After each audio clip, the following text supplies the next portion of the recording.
안녕하세요. 심리생과 원장, 성형외과 전문의 의학박사 홍종국입니다.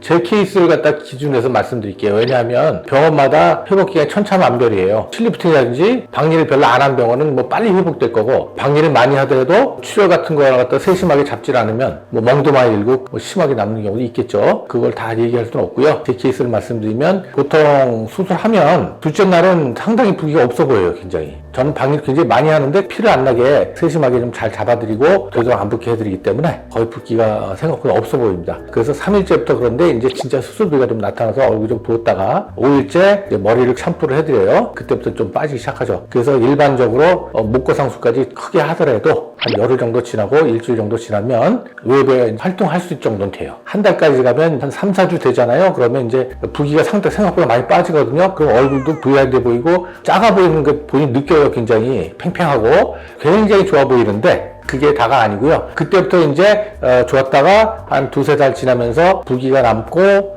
약간 흉살 같은 게 생기고 이런 게 있으면 좀 약간 울퉁불퉁한 모습이 좀 보일 수가 있어요. 그때가 사실은 모양이 제일 안 좋을 때예요. 그걸 해결하기 위해서 림프 마사지라든지 이런 거 이제 권해드리고 흉터 연고 같은 거 이런 거 좀 처방하고 하는데, 그게 지나서 이제 한 7, 8개월 되면 그때부터 이제 많이 예뻐졌다고 느끼거든요. 그렇지만 제가 수술해 준 거는 한 2년에서 2년 반에 걸쳐서 얼굴 모양이 계속해서 좋아진다. 제 수술의 특징입니다. 그렇게 이해를 해주시면 되고요. 멍이 들더라도 한 3주? 4주 정도면 거의 해결이 됩니다.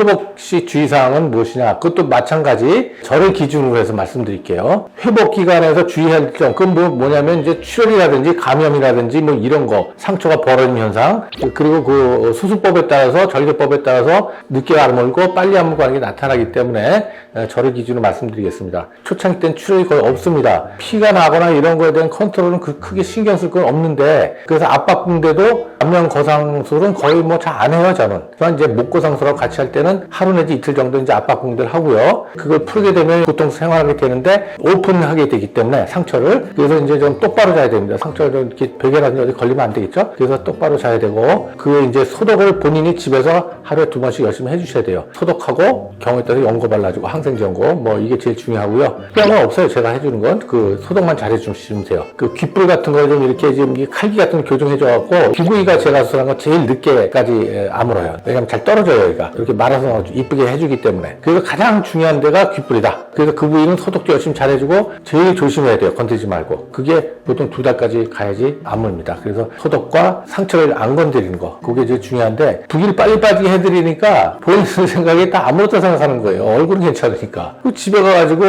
다 아물었는데, 그래서 소독도 귀찮으니까 한 번만 하고 안 하기도 하고 막 돌아다녀요 그냥. 그리고 옷도 막 그냥 다 아무런 줄 알고 막 콜라티 같은 거 쓰려고 귀가 떨어지는 경우도 있어요. 그래서 그런 경우도 진짜 골치 아프기 때문에 병원에서 제가 설명드린 걸 심각하게 잘 느끼시고 그걸 제일 주의해야 된다. 그 외에는 특별한 건 없습니다. 고개 좀 돌리고 밥 먹고 이런 거는 저는 아무 상관없어요. 그냥 말 많이 하고 크게 떠들어도 아무 상관이 없는데, 문제는 이제 내가 그냥 빨리 아물었다 생각해가지고 다 나쓴 줄 알고 과격하게 일상생활하는 거고 그런 걸 좀 조심해야 되겠죠. 예.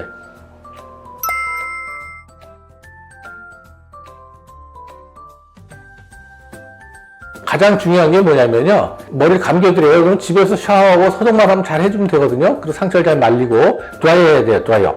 축축하면 염증이 생길 수가 있어요. 근데 염증이 왜 생기느냐? 얼굴은 이제 이 혈액순환이 좋기 때문에 거의 대부분 안 생기는데, 피판박리에서 리프팅해서 당기면은 그 가장 말단 부위, 저 같은 경우는 이제 이 귀 위쪽인데, 위하고 귀 뒤쪽에 이런 데가 제일 혈액순환이 안 좋거든요. 혈액순환이 안 좋으면 그만큼 피가 좀 덜 가기 때문에 염증이 좀 취약해요. 그 부위 소독을 잘 해줘야 되는데, 그런 부위가 이제 소독이 안 되면 이제 염증이 생길 수가 있고요. 그 다음에 이제 중요한 건 뭐냐면은 이제 벌어지지 말라고 속살을 단단히 꼬매놓습니다. 이렇게. 이게 녹는 실이거든요. 그게 한 달에서 한 달 반, 2달 사이에 거쳐서 녹아서 이제 없어지는 건데, 그게 보통 이제 약간 노출되는 경우도 있고, 또 이제 그것 때문에 다 나섰다고 소독을 안 하면은요, 그 부위에 그 녹는 실 때문에 염증이 생길 수가 있어요. 그 실이 없으면 안 생길 거예요. 꼬매주지 않으면 상처가 좀 커지거나 흉터 커지고 벌어지기 때문에 그걸 당연히 해야 되는데, 녹는 실을 갖다가 그 소독을 제대로 하려면 그 녹는 실이 염증을 일으켜서 감염이 되고 염증이 생기면 심각한 건 아니지만, 그 염증이 생기면 금방 녹아서 흐물흐물 버리거든요. 그럼 힘을 못 받아요. 그러면 이제 그 부위가 상처가 좀 벌어질 수도 있고 커질 수가 있죠.